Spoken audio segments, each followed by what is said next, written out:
Group 1 పరీక్షకు సంబంధించి ఈరోజు తెలంగాణ హైకోర్టు గ్రూప్ 1 పరీక్షలో జరిగినటువంటి వాల్యులేషన్లో జరిగినటువంటి అవకతవకలపైన, అదేవిధంగా సెంటర్ అలాట్మెంట్లో జరిగినటువంటి అవకతవకలపైన విచారణ చేపట్టి మళ్ళీ రీవాల్యుయేషన్ చేయాలని చెప్పేసి, పేపర్లని మళ్ళీ మూల్యాంకనం చేపట్టాలని చెప్పేసి తీర్పునివ్వడం జరిగింది.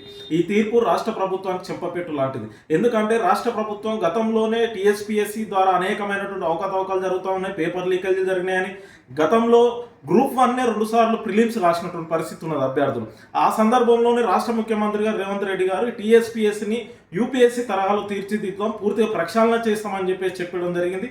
పూర్తిగా ప్రక్షాళన చేసిన తర్వాత కూడా నిర్వహించినటువంటి గ్రూప్ 1 పరీక్ష అక్టోబర్ 21 నుంచి 24, 2024లో నిర్వహించినటువంటి గ్రూప్ 1 మెయిన్స్ పరీక్షలో చేపట్టినటువంటి మూల్యాంకనంలో అనుభవజ్ఞులు అయినటువంటి ప్రొఫెసర్ల చేత ఆ వాల్యులేషన్ చేయించాలి. కానీ అట్లా చేయించలేదని చెప్పేసి కొంతమంది అభ్యర్థులు ఈరోజు కోర్టుకు వెళ్ళడంతో ఈరోజు కోర్టు విచారణ చేపట్టిన తర్వాత తీర్పునివ్వడం జరిగింది. మళ్ళీ రివాల్యుయేషన్ చేయాలి లేదా పరీక్షను నిర్వహించాలి 8 నెలల లోపు అని చెప్పేసి టీజీపీఎస్సీకి ఈరోజు తీర్పునివ్వడం జరిగింది. అంటే ఈరోజు ఈ తెలంగాణ రాష్ట్రంలో ఉన్నటువంటి నిరుద్యోగ యువత జీవితాలతో చెలగాటం ఆడుతూ ఉన్నది టీజీపీఎస్సీ. వరుస తప్పిదాలతోని ఈరోజు నిరుద్యోగ యువత తీవ్రమైనటువంటి ఇబ్బందులకు గురవుతా ఉన్నారు, గందరగోళంలో ఉన్నటువంటి పరిస్థితి ఉన్నది. కాబట్టి రాష్ట్ర ప్రభుత్వం, ముఖ్యమంత్రి గారు టీజీపీఎస్సీ చేస్తున్నటువంటి తప్పిదాలపైన చర్యలు తీసుకోవాలి. టీజీపీఎస్సీ ఎలాంటి తప్పిదాలు చేయకుండా పారదర్శకంగా నియామకాలు చేపట్టే విధంగా చర్యలు తీసుకోవాల్సిన బాధ్యత ఈరోజు రాష్ట్ర ముఖ్యమంత్రి పైన ఉంది, రాష్ట్ర ప్రభుత్వం పైన ఉందని చెప్పేసి మేము డివైఎఫ్ఐ కోరుతా ఉన్నాం. ఎందుకంటే